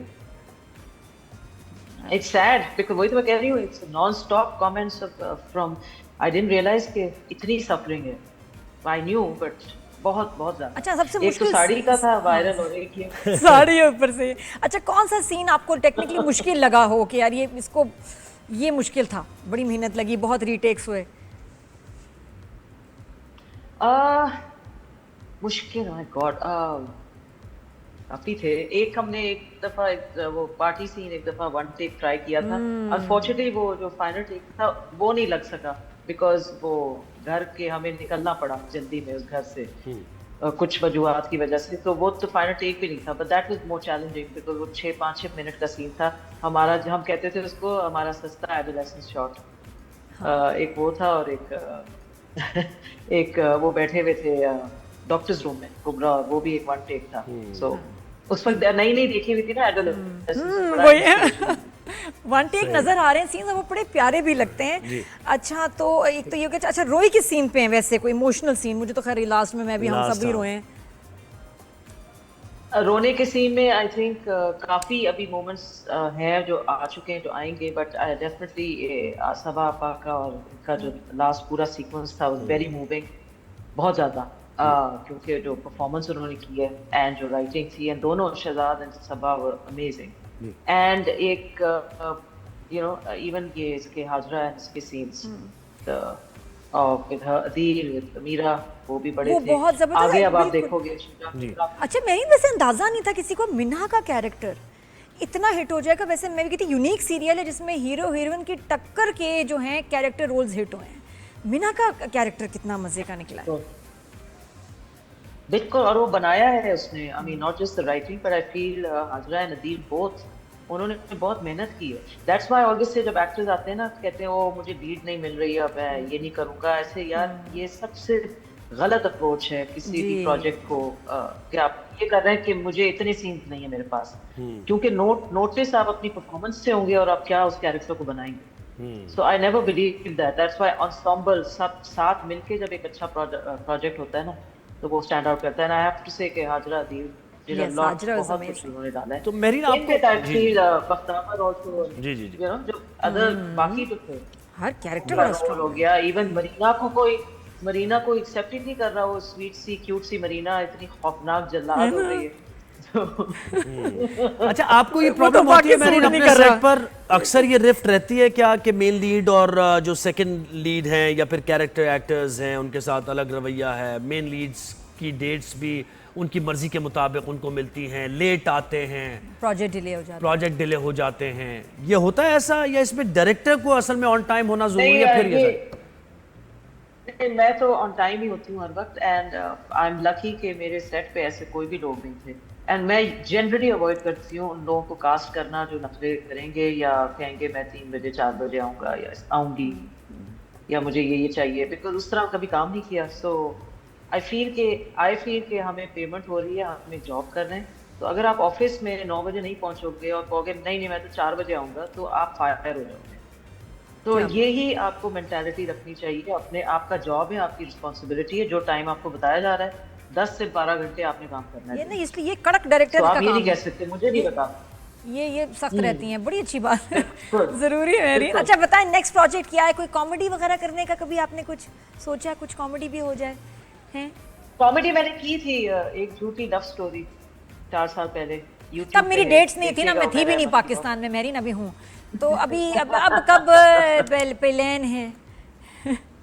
मैं अभी तो कर रही हूँ सीरियल, अभी आधा हो गया है हम के लिए। अच्छा। जिसमें सनम सईद और इमाद अशफानी और कोमल मीर हैं। तो वो कैसा बन रहा है? वो खत्म होगा अगस्त में, उसका नाम क्या है और क्या स्टोरी है, जरा वो भी बताएं। हाय, ये तो नहीं बता सकती। हाँ ये नहीं बता सकते। बट बहुत सिमटी भी कहानी है। सही। सिमटी भी है। इमाद और सनम बिल्कुल कफील से बिल्कुल ही मुख्तलिफ उसमें आएंगे जी। Absolutely different image and different characters and Komal भी मोस्टली इन तीनों की कहानी जी। है। सो डॉक्टर बहू से 360 डिग्रीज आप समझे टर्न है। अच्छा मेरीन, जब आपके आने से पहले हम रिसर्च करते हैं, अपनी सोशल मीडिया देखते हैं कि भाई अब डॉक्टर बहू के बारे में क्या क्या बातें हो रही हैं, तो वो 2-3 बातें हाजरा यामीन के बारे में बड़ी ये हुई कि वो मेन लीड नहीं है, ठीक है, उनको ऐसे कंसिडर किया जाता था, लेकिन इस ड्रामे में उन्होंने प्रूव किया। उनके बारे में आप क्या कहेंगी? काफ़ी ज़्यादा उनकी बात हो रही है, या फिर ये भी हो रहा है कि इस ड्रामे में कहीं ना कहीं उनको थोड़ा सा पीछे किया गया है, उनका मजीद कैरेक्टर हो सकता था, मजीद प्रोजेक्शन मुझे तो लगता है बहुत प्रोजेक्शन हुई है। अच्छा खैर, देखिए ये तो कैरेक्टर्स की बात है ना, जैसे सनम ने पूरे कैरेक्टर्स वीव किए हैं, आई थिंक बहुत अच्छी तरीके से किए हैं। उसकी इवन हाजरा के कैरेक्टर का जो एक आर्क है और उसका कंक्लूजन होगा वो बड़ा लॉजिकल है। सो एंड आई मतलब हाजरा को डिलिबरेटली नहीं, आई एम सो हैप्पी कि हाजरा ने ये रोल कर लिया, बिकॉज उसने इतना उसको उभारा इस रोल को and she should be given. मैंने तो एक हाजरा के साथ बहुत मजे की एक शॉर्ट कॉमेडी भी की थी उसके साथ और यसरा के साथ, एंड वो भी यूट्यूब पे, उसका नाम है बेड़ा घर, और वहाँ आप हाजरा की कॉमेडिक सेंस और कॉमेडिक स्टाइल भी देख सकते हैं। बिल्कुल। अच्छा इसमें ये लुक बड़ी ज़बरदस्त, बड़े ग्लैमरस आपके जो कैरेक्टर्स हैं ना, उनका गेटअप, उनकी ड्रेसिंग, ये डॉक्टर सानिया की उतनी सादा है, और उनके जो अंदाज है ड्रेसिंग का, उसके ऊपर भी तनकीद हुई, हमने भी ज़रा सवाल किया, ये क्या वजह थी कि वो सारी कास्ट एक तरफ ड्रेसिंग डॉक्टर सानिया की अलग? आई थिंक वो डिलिबरेट था। अच्छा, देखिए डॉक्टर सानिया का कैरेक्टर, मैं कैरेक्टर के हिसाब से सोचती हूँ कि ये लड़की है वो नेवर रियली केयर्ड अबाउट के हाउ शी ड्रेस्ड। उसका मेन फोकस रहा है ऑन बिकमिंग अ डॉक्टर बचपन से, एंड वो अब सबको everyone can't be dressed glamorously and stylishly, तो मैं भी इसी तरह के बड़े नॉर्मल कपड़े पहनती हूँ। So people should accept. अगर आप मेरे पुराने ड्रामे देखो और वहाँ जो लोगों ने कपड़े पहने हुए या वेरी रेयर, अब जाके वो ऑब्सेशन हो गया ना कि ये टेलर्ड हो और इस तरह के वो लगे, और this was very close to realism and to her character. So I think deliberate choice थी वो कि ईच कैरेक्टर क्यों इस तरह उन्होंने क्या कपड़े पहने थे। So I am I don't have any problem with it, and I feel people should accept कि लोग रियलिज्म की तरफ जाएं। नहीं, और मेरी लोगों की ना, आपको लगता नहीं कि पाकिस्तान में लोगों की सोच भी जो है ना जरा खुल सी गई है, जिस तरह बोल्डली औरतों की एम्पावरमेंट पे और उनकी प्रॉब्लम्स पे बात हो रही है, जैसे डॉक्टर बहू में भी जो जुमले हैं, ये पहले ऐसे लोग ना कह सकते थे, ना लोग सुन सकते थे, अब माशाल्लाह हो कह भी रहे हैं ज़माने में, और अब सुन रहे हैं। नहीं बिल्कुल कहते थे ये, वैसे नहीं आप जो कह रहे हो ना, पहले कहते थे 90s 2000 जो मैंने सारे जो प्लेस किए हुए, ये बातें बड़ी कॉमन थी। बीच में जाके कहीं डिप आया था, जब हम एक अजीब इंडियन सोप ओपेरा जो सास भी कभी बहू और स्टार प्लस से इंस्पायर हो गए थे बीच में कहीं जाके। सही, अब हम वापस आ रहे हैं जो हमारी हिस्ट्री थी। आई थिंक हमारे इतने स्ट्रॉन्ग फीमेल कैरेक्टर्स हैं कि अगर आप अनकही तनाइयाँ ही कहते रहते हो दूर किनारे, बाकी आप देखो हमारे लॉन्ग प्ले दूसरे जो हैं, इतने फेमस पीटीवी प्लेस हैं और उनकी इतनी स्ट्रॉन्ग फीमेल कैरेक्टर्स हैं। सो ऐसा नहीं है कि पहली दफा ये होता रहा है, बीच में हम कहीं चले गए, घूम गए, अब वापस इंशाल्लाह वो आ जाएंगे। लेकिन मैरिन ये भी बताएं कि सोसाइटी पे तो असर होता है आपके ड्रामे का, जो भी आप प्रोडक्ट दे रहे होते हैं लोग देख रहे होते हैं और कहीं ना कहीं लोग उससे सीख भी रहे होते हैं। अब मुझे बताइए ये कैरेक्टर क्या कैरेक्टर है कि एक हीरो है जो पैसे वाला है, V8 से वो उतर रहा है, अजीब फैनेटिसिज्म का शिकार है या फिर पैरानोया का शिकार है, वो है क्या, और बना लूंगा, लेकिन लड़की उस पे फिदा हो रही है। हाँ, और जितना जुल्म कर रहा है वो जुल्म भी कर रहा है, लड़की भी फिदा हो रही है। ये कौन सा ट्रेंड हम मुआशरे में राइज कर रहे हैं? ये ट्रेंड है कि देखिए कमर्शियलिज्म जिससे कहते हैं ना, मैस मेलोड्रामा, ये तो हर जगह ही होता है। एज आई सेड ऑडियंसेस सब चीज़ के लिए हैं, तो ये नहीं कह सकते ये प्लेस ना बने और सिर्फ ऐसे प्लेस बने। आई बिलीव हर तरह के प्लेस बनने चाहिए, इस तरह के भी बने, डॉक्टर बहू बने, एक और पाकीज़ा बने, सबके लिए ऑडियंस होगी। किसी की 2 मिलियन होगी, किसी की 25 मिलियन होगी, बट आप हर तरह का प्रोडक्ट ऑडियंसेस को दें क्योंकि ऑडियंसेस डाइवर्स हैं, मुख्तलिफ हैं।